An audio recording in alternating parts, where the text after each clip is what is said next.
جو ایکسرسائز ہو رہی ہے اس میں بیرونی عناصر ملوث ہیں. اس میں کوئی شبہ نہیں ہے کہ کافی غیر ملکی سفارت خانے اس وقت وفاقی دارالحکومت اسلام آباد میں متحرک ہیں. وہ اپوزیشن رہنماؤں سے مل رہے ہیں اور اپوزیشن رہنما ان کو گارنٹیز دے رہے ہیں کہ جناب فکر نہ کریں، ہم آ گئے تو ہم یورپی یونین کو بھی کچھ نہیں کہیں گے، ہم آ گئے تو ہم اسی طریقے سے پریزیڈنٹ بائیڈن کو ایک سپر پاور کا صدر مانتے ہیں جیسے باقی ترقی پذیر ممالک جو ہیں وہ مانتے ہیں. لیکن وزیر اعظم عمران خان ان کو چیلنج کر رہے ہیں. وہ کہتے ہیں کہ جناب کوئی سپر پاور نہیں ہے، سپر پاور صرف اللہ تعالیٰ کی ذات ہے.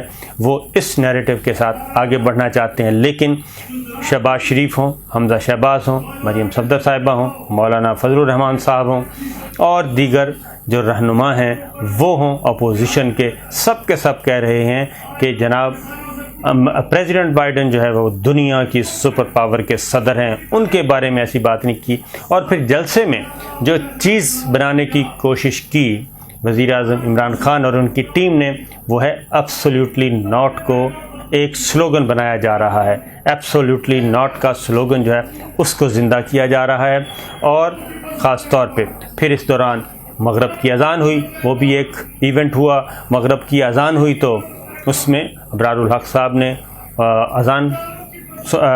اذان ادھر مغرب کی دی تو اس میں انہوں نے صبح فجر کی نماز والے جو 2 کلمات ہیں اذان میں ہوتے ہیں الصلاۃ خیر من النوم وہ بھی کہہ دیے. تو خیر یہ غلطی ہوتی ہے، کوئی ایشو نہیں ہے اتنا. تو اس میں اس کو بھی ظاہر ہے سوشل میڈیا پہ. اب جب یہ تقریر ان کے کنٹینٹ پہ فوکس کم کیا ان کے مخالف ٹی وی چینلز نے، وہ کیا کر رہے تھے؟ وہ ڈرون کے ذریعے دکھانا چاہ رہے تھے کہ جناب ڈرونز کے ذریعے کہ ڈرون کیمرے کے ذریعے کہ لوگ نہیں ہیں اور خالی جگہ دکھائی جا رہی تھی. اور پھر جب پرائیویٹ میڈیا چینلز کو سب کو اجازت دے دی تو انہوں نے جو مناظر دکھائے وہ بالکل ڈیفرنٹ نوعیت کے تھے. تو اس لیے یہ کہا جا سکتا ہے کہ وزیر اعظم عمران خان نے میدان تو مار لیا، سیاست کا میدان جو عوام کا میدان، عوامی طاقت وہ تو حاصل کر لی. اب انہوں نے مقابلہ کرنا ہے اقتدار کے ایوانوں میں کہ ایوان کا میدان وہ کیسے مارتے ہیں. اس پہ اصل چیز ہے. اور آج کے جو جلسہ ہوا ہے اسی کی روشنی میں اب اتحادی جماعتیں جو ہیں وہ فیصلہ کریں گی. اور اطلاعات کے مطابق ابھی بھی اتحادی جماعتوں نے اس طریقے سے فیصلہ نہیں کیا، بلکہ کل پھر وہ جمع ہوں گی جبکہ متحدہ قومی موومنٹ نے کہا ہے کہ ہم اپنا فیصلہ خود کریں گے، ہم کسی دوسری اتحادی جماعت کے باؤنڈ نہیں ہیں. بلوچستان عوامی پارٹی، کاف لیگ، یہ سب کے سب یہ کیوں جبکہ وزارت اعلیٰ کی بھی پیشکش آ گئی ابھی تک اعلان کیوں نہیں کر رہے؟ سوچنے والی بات یہ ہے. اصل مسئلہ یہ ہے کہ دھڑکا لگا ہوا ہے، دھڑکا یہ لگا ہوا ہے اتحادی جماعتوں کو بھی کہ کہیں ایسا نہ ہو کہ وہ اپوزیشن کا اعلان کر دیں، اپوزیشن کا ساتھ دینے کا، اور ادھر سے سپریم کورٹ سے کوئی فیصلہ آ جائے اور ان کا کیے کرائے پہ پانی پھر جائے، نہ وہ ادھر کے رہیں نہ وہ ادھر کے رہیں. اور دوسرا یہ کہ وزیر اعظم عمران خان اگر الیکشن اناؤنس کر دیتے ہیں فوری طور پہ تو اتحادی جماعتوں کو یہ بھی مسئلہ تھا.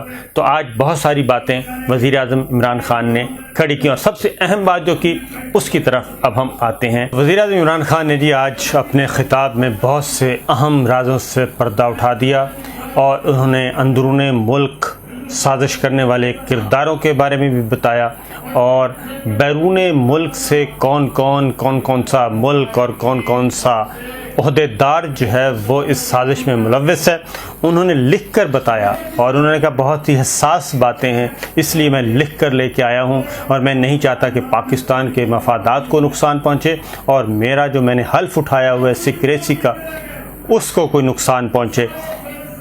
وزیر اعظم عمران خان نے کہا جی کہ ہمارے ملک کو ہمارے پرانے لیڈروں کے کرتوتوں کی وجہ سے پاکستان کو دھمکیاں ملیں اور اپنے ایسے بھی موجود لوگوں کی مدد سے اور ایسے موجود لوگوں کی مدد سے حکومتیں تبدیل کی جاتی رہیں، یعنی کہ پاکستان میں اندر سے لوگ ملے ہوتے تھے بیرون ملک قوتوں سے، اور ان کی مدد سے حکومتیں تبدیل کی جاتی تھیں۔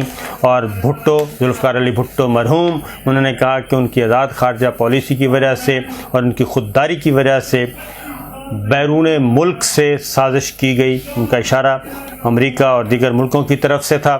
انہوں نے کہا کہ آزاد خارجہ پالیسی کی کوشش کی ذوالفقار علی بھٹو مرحوم نے، تو مولانا فضل الرحمان کے والد اور نواز شریف اور اس طرح کے ان جماعتوں نے اس وقت ایک سازشی کے تحت بھٹو کے خلاف تحریک چلائی، اور آج بھی انہوں نے کہا کہ اس جیسے ہی حالات پیدا کیے جا رہے ہیں، اور آج بھی اسی طریقے سے معاملہ کیا جا رہا ہے جیسے ذوالفقار علی بھٹو کو پھانسی دی گئی تھی۔ اور انہوں نے یہ بھی کہا کہ آج ذوالفقار علی بھٹو کے داماد، جو کہ سب سے بڑی بیماری ہیں، اور ان کے نواسے جو ہیں، وہ دونوں لالچ میں آ کے اپنے نانا کی قربانی کو بھلا کر نانا کے قاتلوں کے ساتھ بیٹھے ہیں اور ان کی وکالت کر رہے ہیں۔ آج پھر ملک کو انہی حالات پر سے گزرنا پڑ رہا ہے جو کہ اس وقت تھے۔ خارجہ پالیسی کو مروڑنے کی کوشش کی جا رہی ہے پاکستان کی، اور اس کو بیرونی دباؤ کی وجہ سے متاثر کیا جا رہا ہے، اور سازش کا پچھلے چند مہینوں سے مجھے پتہ ہے، اور سازش تیار ہو رہی ہے، ان کا بھی پتہ ہے، لوگوں کا بھی پتہ ہے، ملکوں کا بھی پتہ ہے کہ یہ سب کچھ کہاں ہو رہا ہے۔ انہوں نے کہا کہ قاتلوں کو اکٹھا کرنے والوں کو ہمیں بھی پتہ ہے کہ ان قاتلوں کو کون اکٹھا کر رہا ہے۔ آج بھٹو والا وقت نہیں ہے، ٹائم بدل چکا ہے اور وقت بدل چکا ہے، سوشل میڈیا کا زمانہ ہے، کوئی چیز چھپی ہوئی نہیں رہے گی۔ اور میں واضح طور پہ کہتا ہوں کہ میں غلامی قبول نہیں کروں گا، اور نہ ہی پاکستان کو غلامی قبول کرنے دوں گا۔ میں صرف دوسرے ملکوں سے دوستی کروں گا، غلامی نہیں کروں گا، اور غلامی کا دور گزر چکا ہے، اور اب ہم جوان ہو چکے ہیں، ہم طاقتور ہو چکے ہیں۔ انہوں نے یہ بھی کہا کہ ہمارے ملک میں باہر کے پیسے کی جد و جہد سے حکومتیں تبدیل کرنے کی کوشش کی جا رہی ہے، اور پیسہ باہر کا ہے، لوگ ہمارے ہیں، اور زیادہ تر لوگ انجانے میں یہ استعمال ہو رہے ہیں، اور کچھ جان بوجھ کر اس سازش کا حصہ بنے ہوئے ہیں۔ فیصلہ آپ لوگوں نے کرنا ہے کہ باہر کے پیسوں سے غلاموں کو کامیاب ہم نہیں ہونے دیں گے۔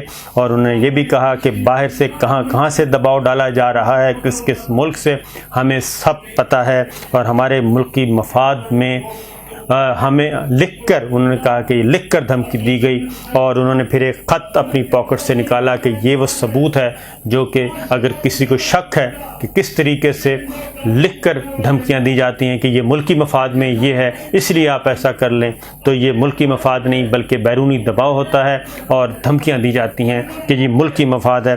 اس لیے انہوں نے کہا کہ پاکستانیوں ملکی مفاد میں کوئی سمجھوتا میں نہیں کروں گا، اور جس کسی کو شک ہے وہ آف دا ریکارڈ آئے، میں اس کو خط دکھانے کے لیے، ثبوت دکھانے کے لیے تیار ہوں۔ اسی طرح اس نے وزیر اعظم عمران خان نے یہ بھی کہا کہ پاکستان کی آزادی کا مقدمہ میں نے آپ کے سامنے رکھ دیا ہے، میں الزامات نہیں لگا رہا، میرے پاس ثبوت ہیں، خط ہے، اور یہ سب کچھ ثبوت ہمارے پاس موجود ہیں، اور خط پر کوئی بھی شک کرنا چاہتا ہے، ثبوتوں پہ شک کرنا چاہتا ہے، وہ آئے میرے پاس، آف دا ریکارڈ میں دکھا سکتا ہوں۔ اور انہوں نے قوم سے کہا، میڈیا سے کہا کہ ہمیں سوچنا ہے کہ ہمیں کون سا راستہ لینا ہے۔ پھر سے کہہ رہا ہوں کہ دل کھول کر اپنے دل کی باتیں کر رہا ہوں، اور ساری باتیں، ساری سازش مناسب وقت پر سامنے لائی جائیں گی۔ انہوں نے کہا یہ پہلی قسط ہے۔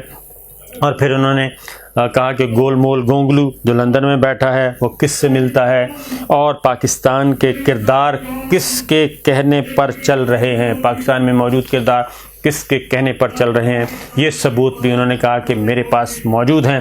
ہر چیز کو ظاہر کر رہا ہوں، اور میری کوشش ہوتی ہے کہ ملک کے مفادات کی حفاظت کی جائے، مجھے کسی کا ڈر نہیں، مجھے اللہ تعالیٰ نے سب کچھ دے دیا ہے۔ میں صرف پاکستان کے لیے اور پاکستان کے عوام کے لیے، پاکستان کی آزادی کے لیے، پاکستان کی خود مختاری کے لیے میں لڑ رہا ہوں اور لڑوں گا۔ اس کے لیے میری جان چلی جائے، میری حکومت چلی جائے، تو فیصلہ آپ نے کرنا ہے۔ اور اس کے ساتھ ساتھ وزیر اعظم عمران خان نے یہ بھی دعویٰ کیا، لوگوں کو کہا کہ دیکھنا کہ 25 کروڑ روپے لے کر کس کس کا ضمیر جاگا ہے، یہ جس دن ووٹنگ ہوگی اس دن نظر آ جائے گا۔ اور ساتھ ہی ساتھ انہوں نے ایک اور بات بھی کی کہ نون لیگ اور پیپلز پارٹی کے بہت سارے MNAs جو محب وطن ہیں، ان سب کو پتہ ہے یہ جو تحریک عدم اعتماد میں جو کچھ ہو رہا ہے، یہ سازش کہاں تیار ہو رہی، ان کے علم میں بھی آ چکا ہے۔ اور ووٹنگ والے دن نون لیگ اور پیپلز پارٹی کے ان MNAs کے بھی ضمیر جاگ جائیں گے